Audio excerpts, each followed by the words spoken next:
Assalamualaikum warahmatullahi wabarakatuh. Kami dari kelompok 4 akan mempresentasikan hasil kerja kelompok kami, yaitu akuntansi untuk pusat, agen, dan cabang.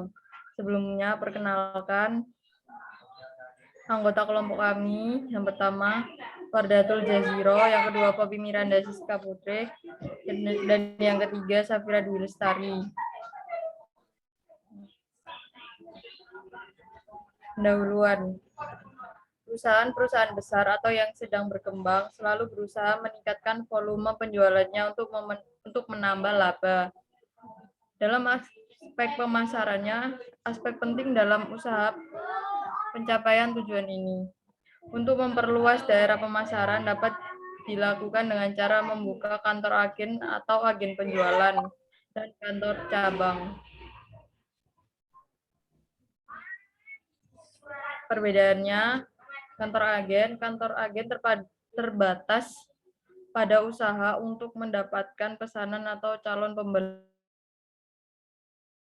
Apabila sudah mendapatkannya, maka pelayanan dilakukan oleh kantor pusat. Sedangkan kantor cabang tidak terbatas pada usaha untuk memperoleh pesanannya saja, melainkan mencakup juga kegiatan untuk memenuhi pesanan.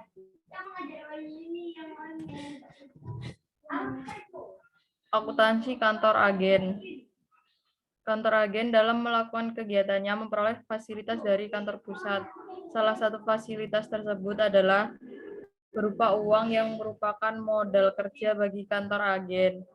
Oleh karena itu, pencatatan yang dilakukan oleh kantor agen hanya sebatas pertanggungjawaban atas modal kerja dari kantor pusat. Karena modal kerja dari kantor pusat diterima dalam bentuk uang tunai. Maka dalam pengelolaannya seperti pengolah kas kecil dengan sistem impres. Bukti-bukti pemakaian modal kerja harus dikumpulkan oleh kantor agen karena laporan ke kantor pusat dibuat berdasarkan bukti-bukti yang dikumpulkan tersebut. Metode yang dapat dipakai oleh kantor pusat dalam melakukan pencatatan kantor agen. Laba atau rugi kantor agen tidak dipisahkan dengan laba atau rugi kantor pusat. Dalam metode ini, pendapatan dan biaya kantor agen tidak dipisahkan dengan pendapatan dan biaya kantor pusat, sehingga tidak bisa diketahui laba atau rugi kantor agen secara tersendiri. Bila metode ini yang digunakan, kantor pusat hanya dapat mengetahui laba dan rugi secara total atau keseluruhan. Yang kedua, laba atau rugi kantor agen dipisahkan dengan laba atau rugi kantor pusat. Pendapatan dan biaya kantor agen dipisahkan dari pendapatan dan biaya kantor pusat, sehingga laba atau rugi kantor agen bisa diketahui secara individual dan memerlukan rekening sendiri seperti modal kerja, penjualan, BPP, biaya pemasaran, dan biaya administrasi dan umum.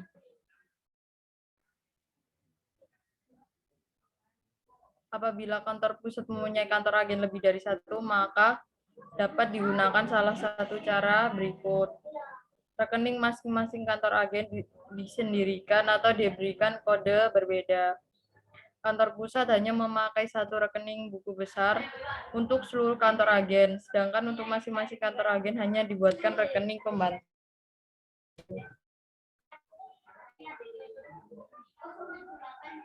Ada contoh soal PT Singgasana berkedudukan di Malang bergerak dalam bidang alat-alat kesehatan. Pada awal tahun 2007 membuka kantor agen di Kediri. Ikhtisar transaksi adalah yang pertama, kantor pusat mengirim kas senilai 10 juta sebagai modal kerja awal di kantor agen. Kantor pusat mengirim barang dagangan sebagai sampel dengan harga pokok 2.500.000. Kantor pusat membeli barang dagangan untuk mengisi persediaan seharga 400 juta secara kredit. Transaksi penjualan selama 2007 terdiri dari penjualan langsung ke kantor pusat 500 juta, sedangkan beban pokok penjualannya 300 juta. Penjualan melalui kantor agen 200 juta dengan beban pokok penjualan 160 juta.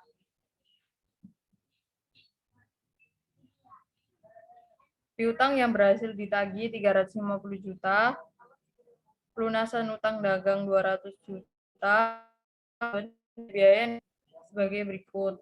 Ada biaya pemasaran kantor pusat 40 juta, biaya pemasaran kantor agen 12 juta, biaya administrasi dan umum kantor pusat 16 juta, biaya administrasi dan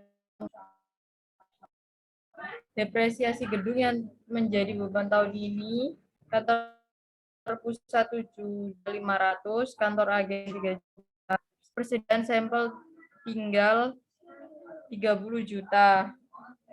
Jurnal yang dibuat oleh kantor pusat dalam satu periode untuk masing-masing metode disajikan dalam tabel berikut.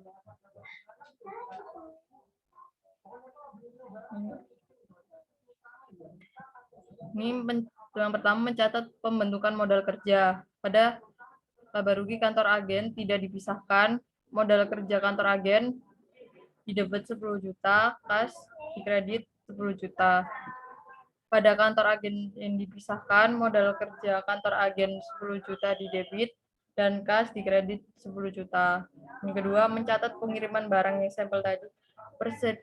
Pada kantor agen yang tidak dipisahkan, persediaan sampel kantor agen 2.500.000 didebit, persediaan barang dagang 2.500.000 dikredit. Pada kantor agen yang dipisahkan, persediaan sampel kantor agen 2.500.000 didebit dan persediaan barang dagang dikredit 2.500.000. Yang ketiga, mencatat pembelian.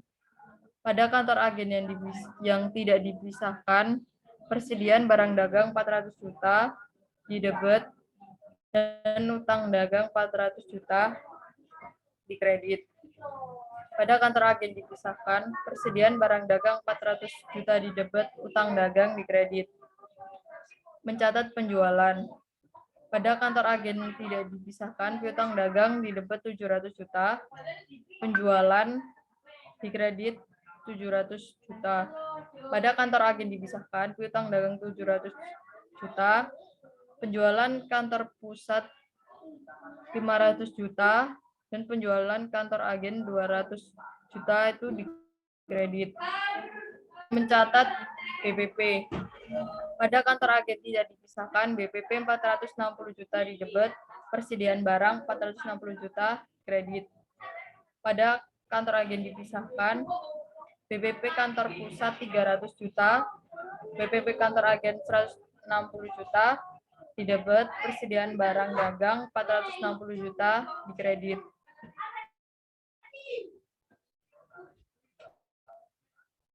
Mencatat pelunasan piutang. Kas pada 350 juta didebit, piutang dagang 350 juta dikredit. Dan ada kas 350 juta didebit, piutang dagang 350 juta dikredit. Mencatat pelunasan utang dagang. Utang dagang pada kantor tidak dipisahkan 200 juta didebit, kas 200 juta dikredit. Pada kantor yang 700 juta didebit, kas 200 juta dikredit. Mencatat pembebanan biaya operasional, biaya pemasaran 52 juta, biaya administrasi umum 19 juta didebit, dan kas 71 juta dikredit.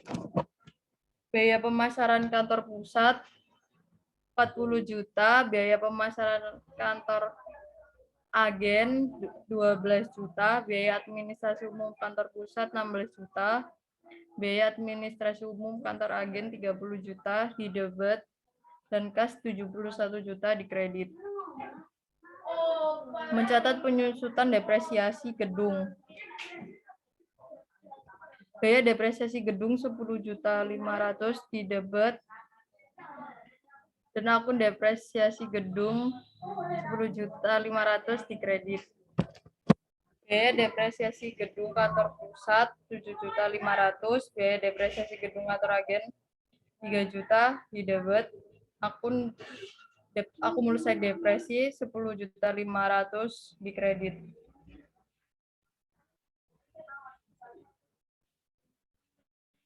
Kemudian mencatat persediaan sampel yang sudah dipakai.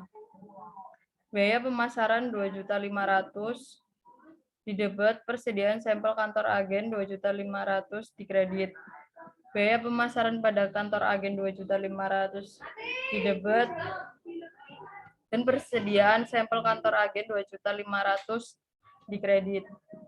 Ini mengakui laba rugi kantor agen, jurnal penutup. Penjualan kantor agen 200 juta di debit, BPP kantor agen 160 juta, biaya pemasaran kantor agen 12 juta, biaya administrasi umum kantor agen 3 juta, laba rugi kantor agen 25 juta di kredit.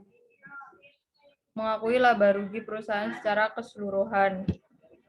Penjualannya 700 juta, BPP 460 juta, secara biaya administrasi 19 juta, laba rugi 100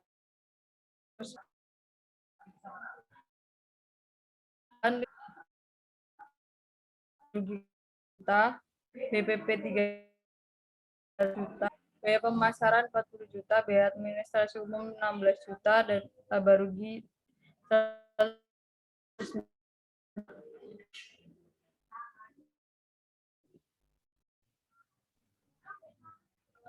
Akuntansi untuk pusat dan kantor cabang. Berbeda dengan agen, kantor cabang mempunyai kewajiban dalam hal penyelenggaraan pembukuan.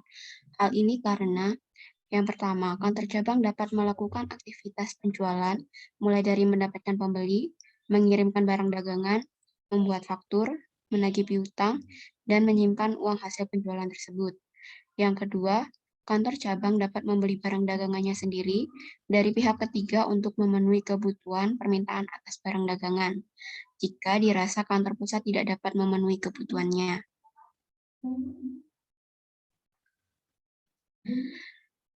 Dalam hubungan kantor pusat dan kantor cabang terdapat sistem desentralisasi dan sentralisasi. Sistem sentralisasi yakni pembukuan atas setiap pencatatan transaksi dilakukan oleh kantor pusat, sedangkan desentralisasi pembukuan atas setiap pencatatan dilakukan oleh kantor cabang itu sendiri.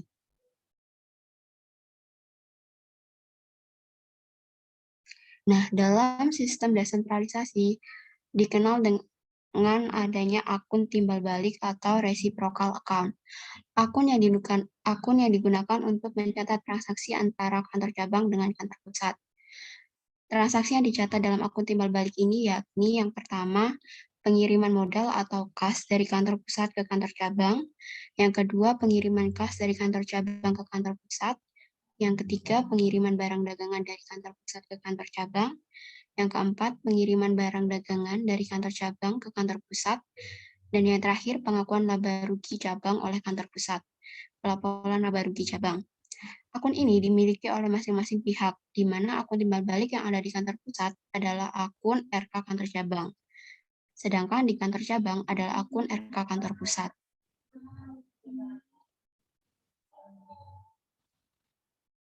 Dalam pembukuan kantor pusat, akun kantor cabang akan didebit apabila terdapat transaksi yang pertama yakni pengiriman kas ke cabang, yang kedua pengiriman barang ke cabang, yang ketiga pengakuan laba cabang, yang keempat pembebanan biaya ke cabang, dan akan dikredit apabila terdapat transaksi pengiriman kas dari cabang, pengiriman barang dari cabang, serta pengakuan rugi cabang. Sedangkan dalam pembukuan kantor cabang, akun kantor pusat akan didebit apabila terdapat transaksi yang pertama pengiriman kas ke pusat, yang kedua pengiriman barang ke pusat, yang ketiga pelaporan rugi ke pusat, dan akan dikredit apabila terdapat transaksi pengiriman kas dari pusat, pengiriman barang dari pusat, pelaporan laba ke pusat, serta pembebanan biaya dari pusat. Contoh soal, Untuk memperluas daerah pemasarannya, PT Pratiwi membuka kantor cabangnya di luar kota pada awal bulan Juli. Berikut ini adalah transaksi yang terjadi selama bulan September. Tanggal 2 Juli, pengiriman uang ke kantor cabang sebesar 23 juta sebagai modal kerja. Tanggal 10 Juli, dropping barang dagangan ke kantor cabang sebesar 7.400.000. Tanggal 12 Juli, kantor cabang membeli perlengkapan kantor secara tunai 1 juta. Tanggal 19 Juli, penjualan oleh kantor cabang barang dagangan secara tunai 9 juta dan secara kredit 8 juta. Tanggal 21 Juli, menerima pembayaran piutang dari langganan sebesar 8 juta. Tanggal 25 Juli, kantor pusat membebani kantor cabang biaya sebesar 3.500.000. Dan yang terakhir tanggal 31 Juli, persediaan akhir yang ada di cabang sebesar 1 juta rupiah.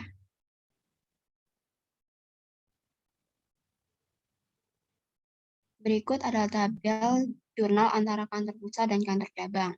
Untuk transaksi tanggal 2 Juli 2020, yakni pengiriman uang ke cabang sebagai modal kerja, kantor pusat akan menjurnal RK kantor cabang 23 juta di debit dan kas 23 juta di kredit. Sedangkan dalam kantor cabang, kas 23 juta di debit, RK kantor pusat di kredit. Tanggal 10 Juli 2020, transaksi dropping barang dagangan ke kantor cabang, kantor pusat akan menjurnal kantor cabang 7.400.000 di debit dan pengiriman barang ke cabang 7.400.000 di kredit. Sedangkan kantor cabang akan mencatat pengiriman barang dari pusat 7.400.000 di debit dan RK kantor pusat 7.400.000 di kredit. Transaksi tanggal 12 Juli 2020 yakni pembelian alat perlengkapan kantor oleh kantor cabang. Kantor cabang akan melakukan jurnal perlengkapan kantor 1 juta di debit dan kas 1 juta di kredit. Tanggal 19 Juli 2020, transaksi penjualan oleh kantor cabang tunai sebesar 9 juta dan kredit 8 juta. Kantor cabang akan melakukan jurnal kas 9 juta di debit, piutang dagang 8 juta di debit, dan penjualan 17 juta di kredit. Tanggal 21 Juli 2020, transaksi pelunasan piutang dari penjualan 8 juta. Kantor cabang akan melakukan jurnal kas 8 juta di debit, piutang dagang 8 juta di kredit. Tanggal 25 Juli 2020, kantor pusat membebani kantor cabang biaya sebesar 3.500.000. Kantor pusat akan melakukan jurnal RK kantor cabang 3.500.000 di debit dan biaya macam-macam 3.500.000 di kredit. Sedangkan kantor cabang akan mencatat biaya macam-macam 3.500.000 di debit, RK kantor pusat 3.500.000 di kredit. Tanggal 31 Juli 2020, penyelesaian dan tutup buku. Yang pertama, mencatat persediaan barang yang ada di gudang cabang sebesar 1 juta. Kantor cabang akan mencatat persediaan barang dagang 1 juta di debit dan ikhtisar laba rugi 1 juta di kredit. Kemudian menutup rekening penjualan ke ikhtisar laba rugi dengan mendebit penjualan 17 juta dan mengkredit ikhtisar laba rugi 17 juta. Yang ketiga, pemindahan rekening-rekening biaya kerugi laba. Kantor cabang akan melakukan jurnal ikhtisar laba rugi 18 juta di debit, pengiriman barang dari pusat 7.400.000 di kredit, biaya macam-macam 3.500.000 di kredit, serta laba 6.100.000 di kredit. Kemudian pemindahan saldo laba cabang ke pusat. Kantor cabang akan melakukan jurnal ikhtisar laba rugi 6.100.000 di debit, RK kantor pusat 6.100.000 di kredit. Kemudian pengakuan laba cabang oleh kantor pusat. Kantor pusat akan melakukan jurnal RK kantor cabang 6.100.000 di debit, ikhtisar laba rugi cabang 6.100.000 di kredit. Dan yang terakhir, pemindahan laba rugi cabang ke rekening laba rugi pusat dengan mendebit ikhtisar laba rugi cabang 6.100.000 dan mengkredit ikhtisar laba rugi 6.100.000.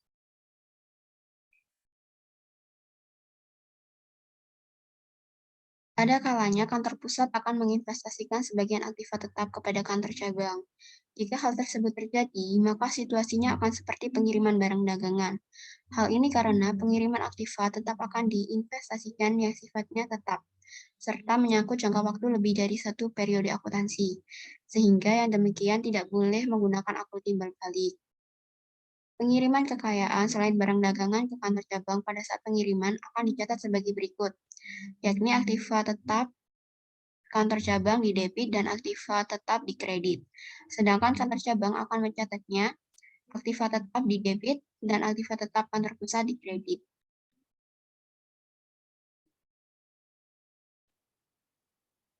Apabila investasi selain barang dagangan yang sifatnya jangka panjang dilakukan oleh kantor pusat, maka kantor pusat akan menjurnal investasi tetap kantor cabang didebit dan aktiva tetap saham surat berharga dikredit. Sedangkan untuk kantor cabang akan mencatatnya sebagai berikut. Aktiva tetap saham atau surat berharga didebit dan investasi tetap kantor pusat dikredit.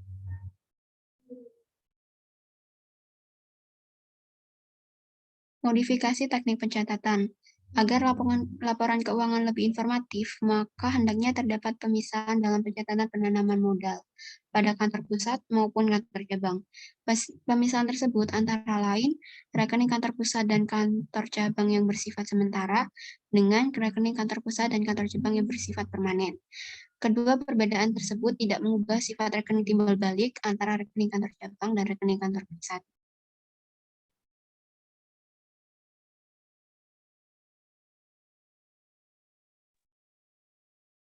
Pengiriman kekayaan antar cabang. Permasalahan khusus yang timbul dalam perusahaan bersistem desentralisasi antara kantor pusat dengan cabang-cabangnya biasanya berkaitan dengan hal-hal berikut. Yang pertama, pengiriman uang antar cabang. Yang kedua, pengiriman barang antar cabang. Yang ketiga, barang untuk cabang dinota di atas harga pokok. Yang pertama, pengiriman uang antar cabang.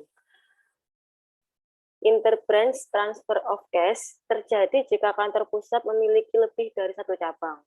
Untuk mengendalikan aktivitas tiap-tiap cabang, kantor pusat membatasi hubungan antara cabang tertentu dengan cabang lainnya. Pembatasan dilakukan berhubungan dengan otorisasi terhadap transaksi yang terjadi antar cabang tertentu dengan cabang lainnya. Pembatasan transaksi antar cabang bertujuan agar kantor pusat dapat mengontrol hasil usaha setiap cabang dengan baik. Rekening pro forma antara cabang tertentu dengan cabang lainnya tidak perlu diselenggarakan. Sedangkan untuk menampung transaksi antar cabang berdasarkan otorisasi dari kantor pusat harus diperhitungkan oleh masing-masing cabang dengan kantor pusat. Berikut contoh soal. PT Abimayu yang berkantor pusat di Yogyakarta memberikan perintah pada cabang Bandung untuk mengirimkan uang sebesar 100.000 ke cabang Semarang. Sesuai dengan uraian tersebut di atas, maka pencatatan yang diperlukan oleh masing-masing pihak yang terlibat dalam transaksi ini adalah buku-buku kantor pusat, pencatatannya akun debit RK kantor cabang sebesar 100.000 dan dikredit RK kantor cabang Bandung 100.000. Cabang Bandung debit RK kantor pusat sebesar 100.000 dan kredit kas 100.000. Pada cabang Semarang debit kas 100.000 dan kredit RK kantor pusat 100.000.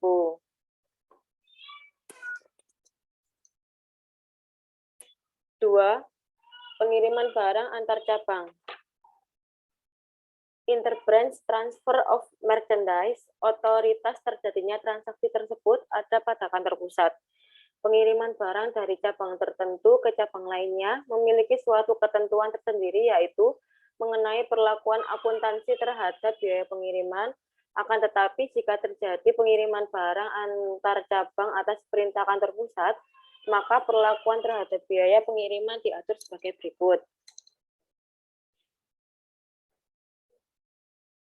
Yang pertama, biaya pengiriman barang dari cabang tertentu ke cabang lain akan dibayar dulu oleh cabang yang mengirim dan nantinya akan diperhitungkan sebagai beban kantor pusat. Yang kedua, pembebanan biaya pengiriman untuk cabang yang menerima barang kiriman diperhitungkan sesuai dengan biaya pengiriman apabila kantor pusat mengirimkan langsung kepada cabang penerima. Yang ketiga, dalam rekening kantor pusat, selisih yang terjadi dalam perhitungan pembebanan biaya pengiriman antar cabang diperlakukan sebagai selisih biaya pengiriman barang antar cabang. Yang ketiga, barang untuk cabang dinota di atas harga pokok. Barang yang dikirim oleh kantor pusat ke cabang dinota di atas harga pokoknya biasanya dilakukan salah satu dari dua macam harga yang berikut. Dinota dengan tambahan persentase tertentu di atas harga pokok, dan yang kedua dinota dengan harga jual eceran atau billing at retail sale price. Dinota dengan tambahan persentase tertentu di atas harga pokok, tujuan penentuan harga di cabang sehingga proses gambaran sebenarnya dari hasil usahanya yang pertama, untuk mengontrol harga barang di cabang sehingga diperoleh gambaran sebenarnya dari hasil usahanya. Yang kedua, untuk menutupi sebagian biaya pengelolaan dan pengawasan serta administrasi yang berkaitan antara kantor pusat dan cabang. Dengan menentukan harga barang untuk cabang di atas harga pokoknya, maka laba yang dilaporkan akan lebih rendah dari yang sesungguhnya. Begitu pula dengan laporan persediaan akhir barang yang ada di cabang tidak sesuai dengan harga pokoknya. Informasi terhadap harga pokok dan persediaan barang dagangan di kantor cabang harus dikumpulkan oleh kantor pusat karena hal tersebut merupakan data penyesuaian atas hasil usaha cabang yang bersangkutan. Selisih antara harga pokok yang tercatat di kantor pusat dengan harga dalam nota yang tercatat di cabang ditampung dalam rekening cadangan atau selisih kenaikan harga barang cabang.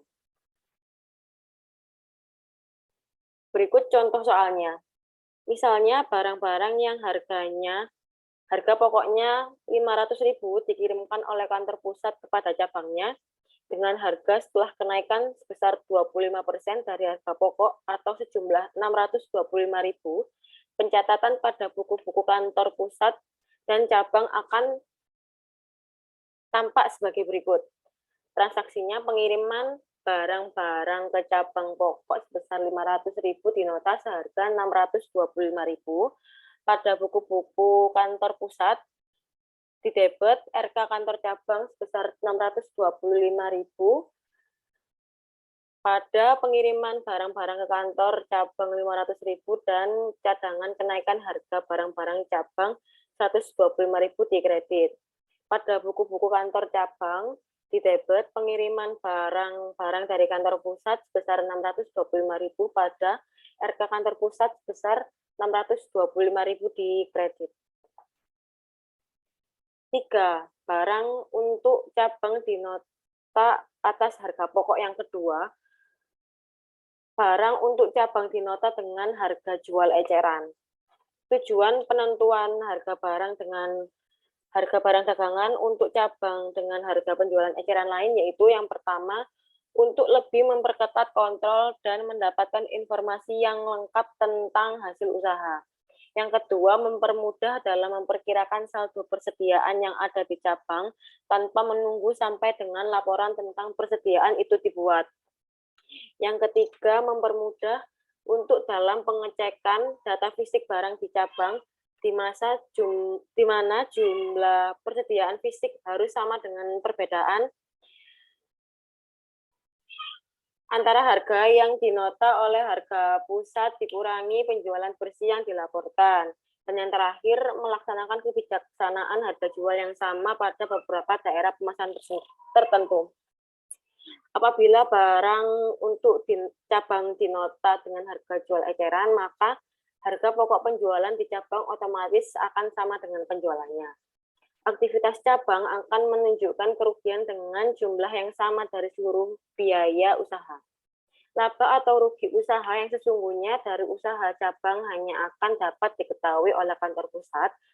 Pencatatan transaksi di kantor cabang tidak dapat menunjukkan rugi dan laba usahanya, maka laporan transaksi hanya dipakai untuk tujuan statistik dan perbandingan. Prosedur pencatatan pada prinsipnya sama seperti halnya pada contoh untuk barang-barang cabang yang dinota dengan tambahan persentase tertentu di atas harga pokoknya yang telah dijelaskan sebelumnya. Sekian presentasi dari kelompok 4. Apabila ada kekurangan, kami mohon maaf yang sebesar-besarnya. Saya akhiri. Wassalamualaikum warahmatullahi wabarakatuh.